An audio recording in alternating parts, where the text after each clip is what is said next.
Բարև ձեզ, ողջունում ենք բոլոր նրանց, ովքեր հետևում են մեզ Armenpress լրատվական գործակալության մամուլի կենտրոնում այսօր հյուրընկալել ենք Արդարադատության նախարարության օրենսդրության զարգացման կենտրոն հիմնադրամի տնօրեն Դավիթ Ղարիբյանին, օրենսդրության զարգացման կենտրոն հիմնադրամի ավագ իրավաբան փորձագետ Մարիա Պետրոսյանին, հաշտարարների ինքնակարգավորվող կազմակերպություն խորհրդի նախագահ Վանիկ Մարգարյանին եւ հաշտարարների ինքնակարգավորվող կազմակերպության նախագահ Գայանե Դեմիրճյանին։ Բարև ձեզ հարգելի բանախոսներ, շնորհակալություն, որ այստեղ եք։ Ընտանեկան որոշ վեճերով հաշտարարին դիմելը լինելու է պարտադիր, ներդրվում է նոր համակարգ, օրենսդրական գործընթացները կարծես կատարվել են արդեն եւ հուլիսի 1-ից արդեն ուժի մեջ է մտնելու ընդհանուր process-ը, այժմ մեր բանախոսները կներկայացնեն մանրամասներ, որից հետո կշարունակենք հարցերով, խնդրեմ։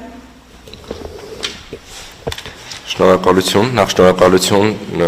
մամուլի ասուլիսը կազմակերպելու եւ նաեւ մեզ հրավիրելու համար, որովհետեւ հաշտարարության, այդ թվում նաեւ պարտադիր հաշտարարության ներդրումը բավականին կարևոր առաջընթաց է մեր դատական եւ իրավական համակարգում, ինչի կարևորությունը ընդգծված է թեկուզային հանգամանքով, որ այս ոլորտի բարեփոխումները ներառված են թե կառավարության գործողությունների ծրագրում, թե նաեւ դատական եւ իրավական բարեփոխումների ռազմավարության շրջանակներում, որի համատեքստում դեռ 2022 թվականին Արդարադատության նախարարության նախաձեռնությամբ կատարվել են օրենսդրական բավականին ընդգրկուն փոփոխություններ, որոնք մի մասով արդեն իսկ ուժի մեջ են եւ այս տարիների ընթացքում 2 եւ ավելի տարիների ընթացքում գործողության մեջ են եղել, սակայն մի մասով, խոսքը պարտադիր հաշտարարության մասին է, փոփոխությունները դեռևս ուժի մեջ չեն մտել պայմանավորված այն հանգամանքով, որ պետք է որոշակի նախապատրաստական աշխատանքներ իրականացնել, որպեսզի ընտանեկան գործերով պարտադիր հաշտարարությունը սահուն եւ պատշաճ կերպով կարողանանք հնարավոր լինի գործարկել, ինչի մասին է խոսքը գնում, նախ նշեմ ընտանեկան գործերով պարտադիր հաշտարարություն, երբ որ մենք նշում ենք, խոսքը գնում է որոշ ընտանեկան գործերով, այնպիսի գործերով, որոնք որ ըստ մեզ եւ նաեւ ըստ հանրային քննարկմանը մասնակցած շահագրգիռ կողմերի կարող են իրականացվել հաշտարարության կարգով, օրինակ դա ամուսնալուծության գործերն են, երեխայի տեսակցության կարգի հետ կապված գործերը, ալիմենտի հետ կապված գործերը, սակայն որոշակի այն դեպքերը, երբ որ խոսքը գնում է արդեն մի փոքր պետության միջամտության մասին, այ օրինակ ծնողական իրավունքներից զրկելը կամ որդեգրումը, դրանք արդեն դուրս են մնում պարտադիր հաշտարարության շրջանակից, որպեսզի այդտեղ պետության մասնակցությամբ դատարանը հնարավորություն ունենա վերջնական վճիռ կայացնելու։ Երևի թե գլոբալ այսքանը արդեն մանրամասները փորձենք հարցերի տեսքով ավելի մատչելի եւ մանրամասն ներկայացնել։ Շատ լավ։ Նշվեց, որ հուլիսի 1-ից պարտադիր է լինելու, նախնական կանխատեսումներ ունենք, թե ինչ հոսք է սպասվում դեպի հաշտարարները։ Քանի որ այս մասով նշում գնաց եւ օգտվելով առիթից, այո, առաջին անգամ մենք պետք է հայտարարենք հանրությանը, որ Արդարադատության նախարարությունը ներկայումս իրականացնում է հնարավոր բոլոր գործողությունները, որպեսզի գալիք հուլիսի 1-ից պարտադիր հաշտարարությունը արդեն պարտադիր իրավական ուժ ստանա եւ սկսի գործել, որոշակի թվային տվյալներ կարծում եմ գործընկերս ավելի մանրամասն հիմա կներկայացնի։ Շնորհակալություն։ Իրականում պարտադիր հաշտարարության մասին խոսելիս խոսք է գնում հիմնականում 7 տեսակի գործերի հետ կապված, այսինքն միայն 7 տեսակի գործերն են ընտանեկան, որի ենթակա են լինելու պարտադիր հաշտարարության։ Եթե փորձենք մի փոքր տվյալային առումով ուսումնասիրել, թե ինչ իրավիճակ է վերջին տարիների ուսումնասիրության արդյունքում, ապա 2023, 2024 եւ 2022 թվականների դատական համակարգի տվյալների վիճակագրության համաձայն մոտավորապես 2800-ից 3000 գործեր են, որ տարեկան ստացվում են դատարաններում եւ դրանք շուտով փոփոխություններով ենթակա կլինեին հաշտարարության միջոցով լուծման։ Ըստ էության այս այն հոսքն է, որը ակնկալվում է պարտադիր հաշտարարության միջոցով, բայց բնականաբար ռեֆորմները եւ բարեփոխումները ուղղված չեն միայն պարտադիր հաշտարարության իրականացմանը, այլ ընդհանուր առմամբ հաշտարարության ինստիտուտի ներդրմանն են ուղղված Հայաստանում, որը մեր նաեւ տրամաբանությամբ եւ իրականում ռեֆորմի տրամաբանությամբ պետք է ընդգրկի ոչ միայն ընտանեկան գործերը, այլ նաեւ բոլոր տեսակի քաղաքացիական աշխատանքային վեճերը, որոնք որ կողմերը իրենց ցանկությամբ նախընտրելի կհամարեն լուծել հաշտարարության միջոցով։ Սա ինչու է պետությունը կարևորում հաշտարարությունը, ինչու ենք ուզում, որ հաշտարարությունը ավելի լայն տարածում ստանա, հիմնականում կարծում ենք դա այն պատճառով է, որ հաշտարարությունը ավելի կառուցողական վեճերի լուծման մեթոդ է, այսինքն եթե դատական գործընթացները ավելի շատ մրցակցային բնույթ ունեն, այսինքն կողմերից յուրաքանչյուրը մրցում է եւ փորձում է ավելի լավ հիմնավորել իր տեսակետը եւ ըստ էության վերջում ինչ որ մեկը հաղթում է, բայց երբեմն պարտվողը նախ համաձայն չի լինում այդ որոշման հետ, երկրորդն էլ կամովին է փորձում չկատարել, քանի որ իրականում համաձայն չէ որոշման հետ, իսկ հաշտարարությունը ի տարբերություն դատական գործընթացների օգնում է, որպեսզի երկու կողմանի լինի այն համաձայնությունը, որը որ կատարվել է կողմերի միջև, ինչը նաեւ նպաստի նրան, որ կողմը կամովին կատարի այդ համաձայնությունը եւ անգամ եթե կոնֆլիկտ է եղել կողմերի միջև, դա չխանգարի հետագայում հարաբերությունները շարունակելուն եւ թեկուզ ինչու՞ չէ, մեկ մակարդակով ավելի բարձր վստահության մակարդակ ունենալու դեպի միմյանց։ Հիմնականում դա ենթադրվում է, որ այդքանով դատարանների ծանրաբեռնվածությունը թեթևանալու է։ Եթե խոսում ենք ծանրաբեռնվածության թեթևացման մասին, իհարկե այո, գերնպատակային է, որ բոլոր վեճերով էլ, որոնք որ գնում են հաշտարության, հնարավոր լինի կայացնել հաշտության համաձայնություն եւ բոլորն էլ իրականում լուծվեն այդպես եւ այլևս չծանրաբեռնեն դատական համակարգը, հաջորդ փուլ չանցնեն։ Բայց իհարկե չի բացառվում, որ նաեւ գործեր կլինեն, որոնցով անհնար կլինի հաշտության համաձայնության հասնելը, ինչը բնականաբար բանակցային հնարավոր արդյունք է, այսինքն գուցե թեկուզ եւ կողմերը շատ մանրամասն սկսեն անցնել միմյանց միջև առկա խնդրի վերաբերյալ, կոնֆլիկտը փորձեն լուծել, բայց որևէ պատճառով կարող է դա լինել կողմի համագործակցության պակասը, կարող է լինել ուղղակի ինչ-որ այլ պատճառ, որը որ գուցե հետագայում պարզել չլինի մյուսների համար, կողմը ուղղակի կարող է չցանկանալ լինել հաշտարության մեջ եւ ուղղակի արդյունքում չկնքվի հաշտության համաձայնություն եւ այո, այս տեսակի գործերը, որոնցով ի վերջո հնարավոր չի լինի, կգնան դատարան, բայց միջազգային պրակտիկան ցույց է տալիս, որ գերակշռող դեպքերում, եթե հաշտարը աշխատում է արդյունավետ, կարողանում է օգտագործել բոլոր լծակները, գործիքակազմը եւ մեխանիզմները, հնարավոր է լինում հասնել այն կետին, որ կողմերը կառուցողական են, համագործակցային են եւ ընտրում են իրենց հարաբերությունները շարունակելու նախընտրելի մի տարբերակ, որը երկուսի համար էլ հարմար է եւ շատ կարեւոր է, որ որևէ կերպ չի տարբերվում դատարանի արդյունքում կայացված որոշումից, այսինքն եթե կողմերը կան համաձայնության եւ եթե մի կողմը չկատարի դա, ապա հնարավոր կլինի դա հարկադիր կերպով կատարել, այսինքն որևէ տարբերություն առկա չէ իրավական ուժի տեսանկյունից։ Նույն հավասարատու իրավականությունը ինչ դատարանը ինչ-որ հաշտարի process-ով հաստատվում։ Այո։ Շատ է։ Կտեմ ներկայացրեք ովքեր կարող են դառնալ հաշտարարներ, ընդհանրապես հաշտարարների գործառույթների մասին խոսենք, հիմնականում իրավական process-ների վրա կենտրոնացած են, թե հոգեբանական առումով եւս պետք է հմտություններ ունենան, փոքր պատմեք ինքնին։ Շնորհակալություն նորից հրավերի համար եւ այս կարևոր թեմային եթեր տրամադրելու համար։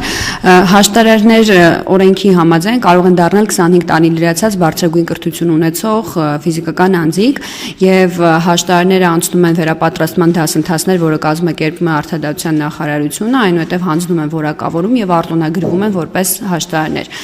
Վերապատրաստման դասընթացների ընթացքում հաշտարարները անցնում են մի շարք հմտություններ, բանակցային հմտություններ, հոգեբանական հմտություններ, այսինքն կոնֆլիկտի կառավարման, կողմերին բանակցային դաշտ բերելու հմտություններ, այսինքն այստեղ ավելի շատ շեշտադրում է այդ բանակցային արվեստն է եւ ոչ թե իրավական մեխանիզմներն են։ Իհարկե օրենսդրությունը հաշտարարներին նաեւ մասով ունի առանձնահատկություն այն մասով, որ հաշտարարության մասին օրենքը պետք է հաշտարարները իմանան, որովհետեւ դա այն օրենսդրությունն է, որի շրջանակներում իրականացվում է հաշտարարությունը, այդ թվում այդ օրենքի մեջ հստակ կան նաև նախանշված որոշակի պահանջներ, այդ թվում վարքագծին հաշտարարների վերաբերվող, որոնք հաշտարարները պարտավոր են հաշտարարության գործընթացում պահպանել։ Հաշտարարներ այս պահին Հայաստանի Հանրապետությունում արտոնագրված է 124 հաշտարար, 125 հաշտարար, բայց գործող հաշտարարները 124-ն են եւ բոլորը անցել են այդ վերապատրաստման դասընթացները, արտոնագրվել են եւ ոլորտի ես կարող եմ ասել, որ լավագույն մասնագետներն են ու ես վստահ եմ, ունեմ այն համոզմունքը, որ այս process-ները շատ սահուն կիրականացվեն մեր հաշտարարների կողմից։ Այդ երեշտությունների բավարար է, արդյոք լույսի մեկից արդեն պարտադիր պահանջների մենք կարողանանք դաշտը ծածկել թե մարզային կտրվածքով, հեռավոր մարզերում, այդպես հասանելի լինեն հաշտարարների իրենց համար։ Նախ նշեմ, որ պարտադիր հաշտարարությամբ բոլոր հաշտարարները չէ, որ ցանկություն են հայտնել զբաղվել, պարտադիր հաշտարարությամբ հաշտարարները պետք է նաև ցանկություն հայտնեն զբաղվելու։ Այս դեպքում 124-ից մոտ կեսը ըստ մեր հարցումների ցանկություն ունի զբաղվել պարտադիր հաշտարարությամբ, այսինքն այդ ամուսնաընտանեկան գործերով։ Ինչ վերաբերում է մարզերին, ապա վերջին երկու վերապատրաստումները Արդարադատության նախարարությունը այն ձևաչափով էր իրականացնել, որպեսզի մարզային ներգրավվածություն լինի եւ այս պահի դրությամբ կարող եմ ասել, գրեթե բոլոր մարզերում մենք ունենք հաշտարարներ, ովքեր մշտական հիմունքներով գործելու են, այսինքն իրենց հիմնական գործունեության վայրը լինելու է մարզային վայրերը, բայց միևնույն ժամանակ նշեմ, որ հաշտարարությունը ունի շատ կարևոր առավելություն, հեռավար հաշտարարության մասին է խոսքը եւ հնարավոր է իրականացնել հաշտարարությունը նաեւ հեռավար տարբերակով եւ այս դեպքում կարծում եմ, որ այդ խնդիրը կարգավորված կլինի եւ նույնիսկ մարզերում, եթե հաշտարարի ծանրաբեռնվածությունը հա մշտապես գործող հաշտարարի ծանրաբեռնվածություն թույլ չտա այլ գործեր վերցնել, ապա հեռավար հաշտարարություն իրականացնելու միջոցով այս խնդիրը կկարողանանք կարգավորել։ Ինչպես նաև շրջակա մարզերից, հա, այսինքն այդ տարբերակն էլ կա, որ եթե տվյալ մարզում տվյալ հաշտարարը զբաղված է, ապա մոտակա մարզի հաշտարարը եւս կարող է այդ գործը իրեն մակագրվել եւ նաև Երևանի եւ Երևանին կից մարզերի մասով իհարկե հաշտարարների մեծ քանակը կենտրոնացած է Երևանում, բայց Երևանի կից մարզերը եւս կսպասարկվեն եւ բնականաբար այս նշած գործերի մեծ մասն էլ իրականում Երևանում է ավելի շատ կենտրոնացած ըստ նաեւ դատական դեպարտամենտից ստացած վիճակագրական տվյալների, հանուն այս ամուսնաընտանեկան վեճերի մեծ մասը, ավելի մեծ հատվածը Երևանին է առնչվում ընդդատության մասով։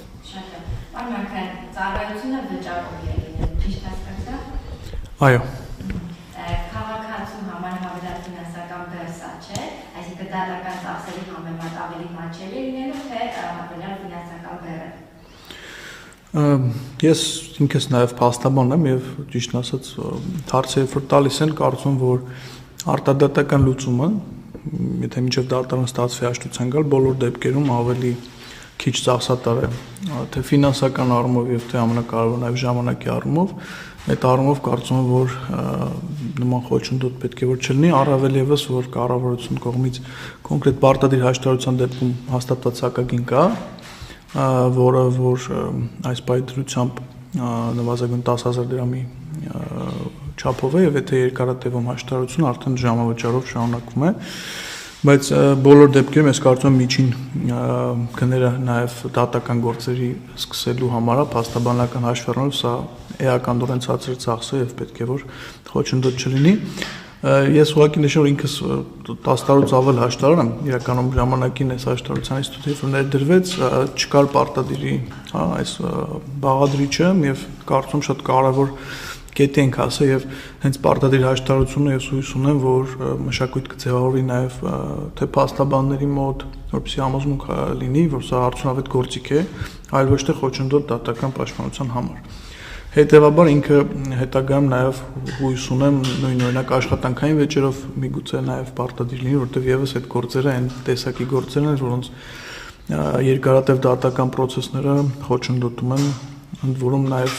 գործատուի, այսպես ասած, ուժեղ կողմի համար ձեռնտու է ավելի արագ լուծում գտնել նաև աշխատանքային վեճերով եւ զուգահեռ նաև բոլոր մյուս ոլորտները, այդ թվում բիզնեսի ոլորտում, հա, կամ քաղաքացիների չեմ գույքային այլ վեճերով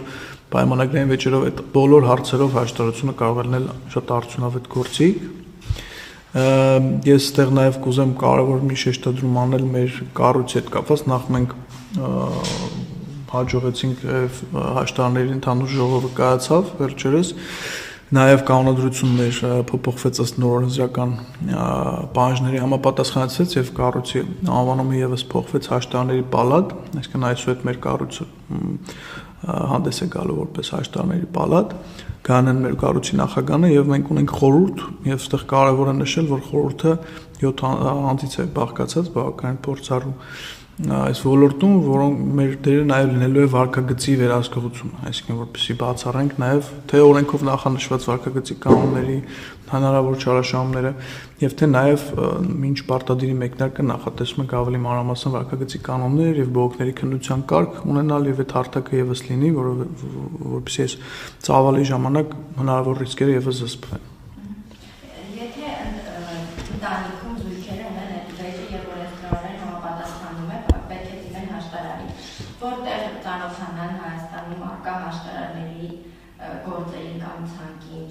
ինչ ընթացակարգ է պետք, ուր պետք է դիմել, ինչ գրասենյակներ պիտի լինեն, ոնց որ առանձին նոտարական գրասենյակներ են, թե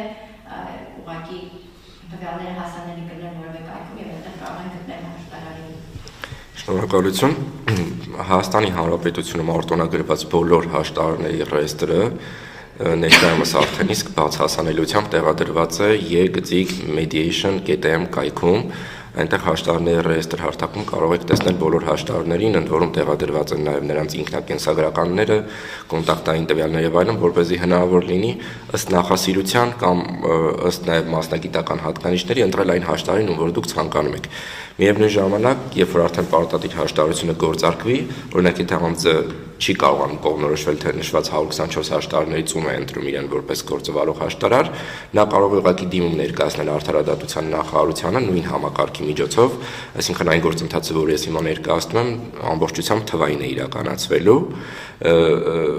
դիմում է ներկայացնում Արդարադատության նախարարություն, համակարգը վիճակահանությամբ որոշակի ալգորիթմով իհարկե որպեսզի կրկնություններ եւս չլինեն ընտրում է հաշտարարին եւ այդ գործը մակագրվում է այդ հաշտարարին որպեսզի վերջինիս կողմից դա իրականացվի ընդ որում նույն համակարգը գործելու է նաեւ այն դեպքում երբ որ դատական համակարգից օրինակ դատավորի պահանջագրով պետք է հաշտարար նշանակվի կրկին բոլոր դատավորները արդեն իսկ ունեն իրենց անհատական հասանելիության տվյալները այս համակարգին որպեսզի կարողանան պահանջագիրը ներկայացնել եւ դրանից հետո պահանջագիրը կրկին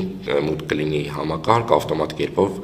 համակարգը կնշանակի հաշտարարին եւ գործը կմակագրվի հաշտարարին։ Բացի առանձին հաշտարարներից, ինչպես նաև դուք նշեցիք որոշակի հաստատություններ, նախարարության կողմից ներկայումս գրանցվել են 4 հաստատություններ, որոնք որ իրականացնում են հաշտարարություն եւ քաղաքացիները նաև կարող են դիմել այս հաստատություններին, որոնք որ կարող են կազմակերպել եւ ֆասիլիտացնել իրենց միջև հաշտարարության իրականացումը։ Այս մասով ես նաև որոշակի նշում կցանկանամ իրականացնել արբիտրաժի եւ հաշտարարության հայաստանյան կենտրոնի մասին, որը նույնպես նշված 4 հաստատություններից մեկն է, քանի որ այս կենտրոնի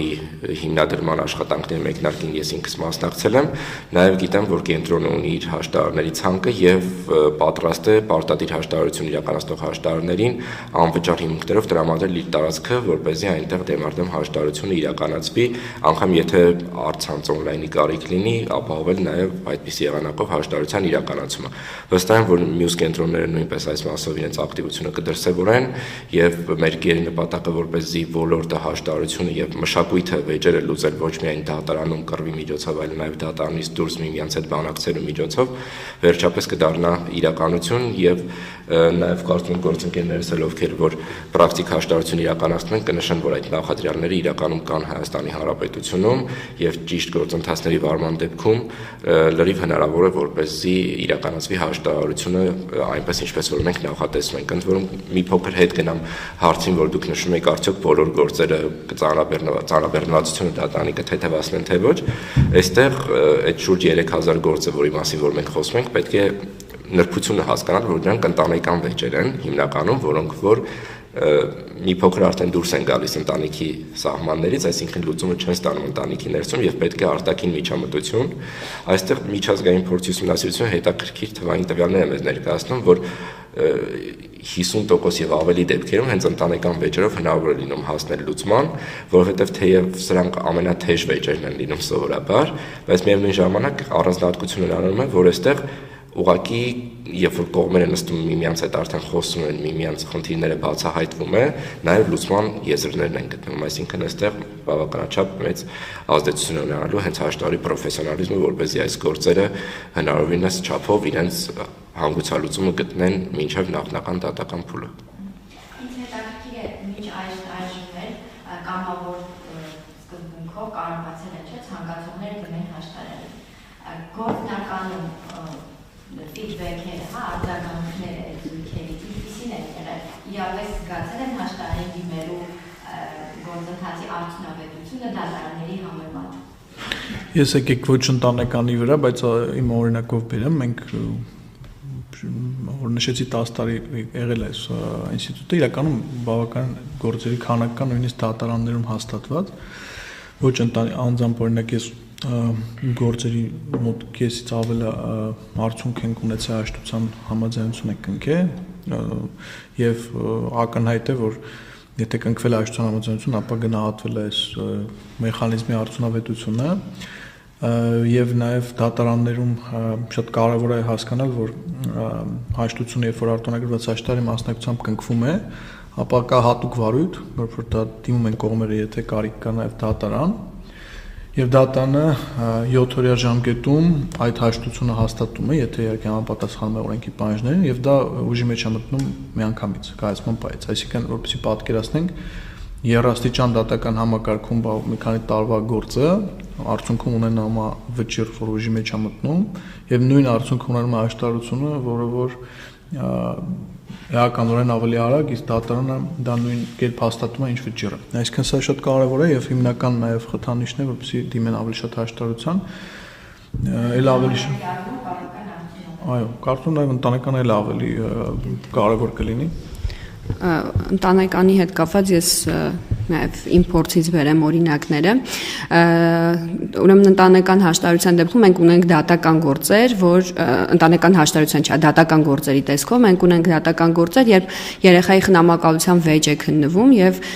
այնքան երկար է տևում դատական process-ը, օբյեկտիվ սուբյեկտիվ պատճառներով, որ երեխան դառնում է չափահաս եւ արդեն ինքն է որոշում ում հետ պետք է բնակվի, ով պետք է իր խնամքով զբաղվի կամ ծնողներից որը մեկը զբաղվի, թե ոչ։ Այսինքն այդքան երկարում է հաշտարարության առավելություններից մեկը, այս 7-օրյա ժամկետը իմ գործընկերը նշեց որպես դատական process, բայց ինքնին հաշտարարությունը ինքը կարող է ամիսներ տևել, հա, կամ շաբաթների ընթացքում եւ այդ հաշտության համաձայնությունը ձեռք բերվի կողմերի միջև, որի արդյունքում կողմերը իրենք իսկ որոշեն եւ սահմանեն, թե ինչ ձևաչափով պետք է տեսակցեն երեխային, ով որտեղ պետք է հանդիպի երեխայի հետ խնամակալության հարցերը, բնակության հարցերը, այսինքն սա ամիսներ եւ ժամերի process-ում եւ ոչ թե տարիների ընթացքում ձգվող process է, այսինքն հաշտարարության համար մեկ առավելությունը դա հենց ժամանակի խնայողությունն է եւ արագությունն է, որ կողմերը կարող են հասնել հաշտարարության միջոցով իրենց վեճը լուծելու արդյունքում։ Եվ մյուս կարևոր առավելություններից մեկը հաշտարարության դա գաղտնիությունն է ի համեմատ դատական համակարգի, երբ որ դատարանում բոլոր վեճերը հրապարակային են, այո, բացառիկ դեպքերում դրանք կարող են լինել դռնփակ, բայց հաշտարարությունը ինքը ի սկզբանե ամբողջությամբ գաղտնիության վրա հիմնված գործընթաց է եւ ոչ մեկ տեղի չի տեղեկանում, չի իմանում, թե կողմերից ով ինչ վեճ ունի, ում հետ ինչ վեճ ունի, ինչի շուրջ են վիճում։ Սա շատ կարևոր առավելություն է հաշտարարության մասով, հատկապես ամուսնաընտանեկան գործերով, որովհետեւ դրանք են, եթե մանավանդ շոշափվում է երեխայի շահերը, իհարկե միշտ նախընտրելի է, որ այդ process-ները լինեն գաղտնի, հանրությունից հեռու եւ ծնողները իրենց ցանկությամբ որոշեն եւ լուծեն երեխային առնչվող խնդիրները եւ առանց հանրությանը այդ մասին իրազեկելու կամ այսպես ասած տեղյակ պահելու։ Եվ այդ մասով նշում եք ինչպիսի հետադարձ կապ կա այդ մասով, նշեմ, որ հաշտության համաձայնություն կնքած կողմերը, գիտեք ինչն է լավը հաշտարարության, որ կողմերի միջև հարաբերությունները խաթարված վերականգնվում է։ Իհարկե սկզբում դա շատ դժվար է, առաջին մի քանի ժամը հնարավոր են եղել են իրավիճակներ, երբ կողմերը այսպես դուրը շղկացրել, գնացել են, ասել են չէ, գնում ենք դատարան, հետո հանդարտվել են եւ մի 2 օր հետո նորից եկել են հաշտարարության եւ արդյունքում վերականգնվել է այդ երկխոսությունը կողմերի միջև, հատկապես նորից եմ շեշտում, եթե կա երեխայի հարց, երեխայի դեպքում դա շատ կարեւոր է, որովհետեւ ծնողները իրենք սկսում են երկխոսել, իրենք իրենց էմոցիաները դնում են մի կողմ եւ սկսում են բանակցել, իրենց երեխայի լավագույն շահն են փորձում բացահայտել ու անում են ամեն ինչ երեխայի համար եւ այդ ընդհանուր շահից ելնելով պատկերացրեք հարաբերությունները վերականգնվում են այնքանով, որքանով որ պետք է առողջ հարաբերություններ ունենալու մասով։ Ես չեմ ասում հաշտվում եւ այլևս միասին են շարունակում ապրել, բայց այդ մասով հետադարձ կապը շատ կարեւոր է ու արդյունավետ է եղել հաշտարարության process-ում հենց։ Ինձ հետաքրքիր է, եթե ամեն դեպքում կողմերը հաշտարարի մասնակցությամբ չեն կարողանում ընդհանուր եզրահանգման դիմել, ինչ ժամկետից հետո իրենք կարող են դիմել դատարան։ Շնորհակալություն։ Իրականում որևէ ինչ-որ սահմանափակում չկա, այսինքն ցանկացած դեպքում, եթե կողմերը փորձեն իրենց վեճը լուծել հաշտարարության միջոցով, բայց ինչ-ինչ պատճառներով դա չստացվի, միանգամից, երբ որ հաշտարարի մասնակցությամբ դա կկնքեն հաշտության ավարտի վերաբերյալ արձանագրություն, որտեղ նշվում է, թե ինչ հիմքով է ավարտվում հաշտարարությունը, օրինակ կարող է լինել կողմը չի ներկայացել, կարող է լինել ուղղակի անհնար է այդ գործով հաշտարարությունը եւ մի շարք այլ պատճառներ, դրանք օրենքում թվարկված են։ Այս դեպքերում կազմում է հաշտության հաշտարարության ավարտի վերաբերյալ արձանագրություն, որը կողմերը ներկայացնելով դատարան արդեն կարող են ինչպես ստանդարտ պրոցեդուրայի դեպքում է դիմել դատարան եւ արդեն փորձել դատական կարգով իրականացնել այդ վեճի լուծումը, բայց շատ կարեւոր է նաեւ, որ անգամ եթե կողմերը չեն կարողանում գալ լուծման հաշտարարության միջոցով, որոշակի առումով փորձը ցույց է տալիս, որ հետագայում գնալով դատարան կողմերը ավելի լավ են պատկերացնում, թե վեճը ինչու է առաջացել, միմյանց դիտարկումները, քանի որ հաշտարարության ընթացքում ինչ որ աշխատանք է կատարվում, փորձելու միմյանց հասկանալ, տեսակետները, բանակցային, այսպես ասած, կողմերը հասկանալու առումով եւ արդյունքում կողմերը նաեւ դատարանում ավելի իրազեկ են միմյանց տեսակետին եւ ավելի օգնում է, որպեսզի թեկուզ դատարանում, թեկուզ իրավական առումով, բայց վեճը փորձեն ավելի կառուցողական լուծել, սա ընդհանուր առմամբ պրակտիկան է ցույց տալիս։ Ես մի բան ավելացնեմ, որ նաև շատ են լինում դեպքեր, որ սկզբնական շրջանում եթե չի ստացվում հաշտվել, ամեն դեպքում դատական գործի ընթացքում եւս կողմերը կարող են վերադառնալ հաշտարարության։ Բացի դա նաև հաշտարարությունը գործիք ունի, երբ որ դեպքերում որ մի քանի վեճ է, հա, նույն ընտանեկանով կարող գույքային լինի երեխայի, այսինքն մի քանի դատական գործ, դրանցով բոլորով մեկ հաշտարարությամբ ավարտելը նաև հնարավոր է, ոչ միայն ընտանեկան ցանկացած տեսակի վեճեր, ինքը նաև ցույց է տալիս պրակտիկան, որ շատ են լինում դեպքեր, որ նաև դատական գործի ընթացքում կողմերը հաշտարարության են գնում եւ նույն process-ը նաև հետագայում հնարավոր շարունակել։ Շատ հաշտարակալ է, եթե ամփոփենք փաստորեն այս փոփոխության նպատակը մի կողմից դատարանների անարգականություն թեթևացնել է, մյուս կողմից հաշտարարության ինստիտուտի կայացումն է եւ մյուս կողմից էլ բոլոր այն մարդիկ, ովքեր շահառուներ են այս ինստիտուտի, իրենց գործնականում իրենց գործ ավելի թեթևացնել, թե ժամանակի, թե ֆինանսական առումով եւ այն կարևոր բաղադրիչը, որ բանակցային եւ հոգեբանական գործառույթ եւս հաշտարար իրականացնում է, դա ինչպես դուք նշեցիք, օգնում է նաեւ այդ առողջ նոտը ձևավորելու։ Շնորհակալ եմ շատ հանգամանալից ներկայացնելու համար, հավելելու բան ունեք, ինչ-որ ինֆորմացիա, որ բաց մնաց, կուզենայիք տեղեկացնել։ Կարծես թե ոչ, ամենակարևորը, որ բոլորս պետք է սպասենք հուլիսի 1-ից արդեն պարտադիր հաշտարարության գործարկմանը ամբողջ ծավալով ընտանեկան գործերի, հնարավոր նշված իհարկե 7 գործերի շրջանակում, ինչ նկատի ունեմ ամբողջ ծավալով, որ թե ֆիզիկապես հաշտարարության իրականացման, թե նաև on-line հարթակի մասով այդ ամենը կգործարկվի եւ վստահ եմ, որ արդեն նաև մեր հաշտարարության պալատի գործընկերների հետ համատեղ հնարավոր կլինի այս ռեֆորմը ամենապատշաճ կերպով առաջ տանելը։ Ակնկալում եմ, որ ընտանեկան հարցերով զբաղվող հաշտարարների թիվը կավելանա, ենթադրում եմ, չէ՞, վերապատրաստումների ձեր գործընթացին չէ՞ ցույց տալիս։ Իրականում, քանի որ հաշտարարությունը համեմատաբար նոր ինստիտուտ է, իհարկե կադրերի ներգրավումը բնականաբար նույնպես ավելի երկար ժամանակ կպահանջի, մինչև որ ավելի շատ մարդիկ իմանան ինստիտուտի առավելությունների մասին որպես մասնագիտություն, ոչ միայն որպես վեճերի լուծման մեթոդ, եւ իհարկե ակնկալվում է, որ գնալով ավելի մեծ կմեծանա, քանի որ նաև գործերի քանակն է ակնկալվում, որ կմեծանա, քանի որ պարտադիր հաշտարարությամբ ընտանեկան գործերով մենք ոչ միայն թիրախավորում ենք ընտանեկան գործերը, այլ նաև մնացած այլ քաղաքացիական գործերը, որոնք կամավոր կերպով կարող են լուծվել հաշտարարության միջոցով, եւ ընդհանուր առմամբ հաշտարարների թվի ավելացում ակնկալում ենք եւ այդ թվում նաև ընտանեկան գործերով զբաղվող հաշտարարների վերջին 2 տարիների բարեփոխումների ընթացքում հաշտարարների համայնքը ավելացել է 125 հաշտարարով եւ քանի որ ինստիտուտը գնալով պետք է զարգանա, նաև ընթացքում նախարարությունը պատրաստակամությունն է հայտնում, որ իրականում հաջողության հասնելու պարագայում նաև կավելանա հաշտարարի մասնագետների թիվը։ Եվ որպես ամփոփում նաև կցանկանայի տեղեկացնել, որ վերջերս գործարկվել է հաշտարարների պալատի պաշտոնական կայքեջերը սոցիալական հարթակներում, մեր քաղաքացիներին խորհուրդ կտամ հետևել այդ կայքեջին, որպեսզի տեղեկանան, իրազեկվեն հաշտարարության փոփոխությունների եւ առհասարակ հաշտարարության մասին։ Շնորհակալություն։ Շնորհակալ եմ ձեր գործերի հաջողությունը։ Շնորհակալություն։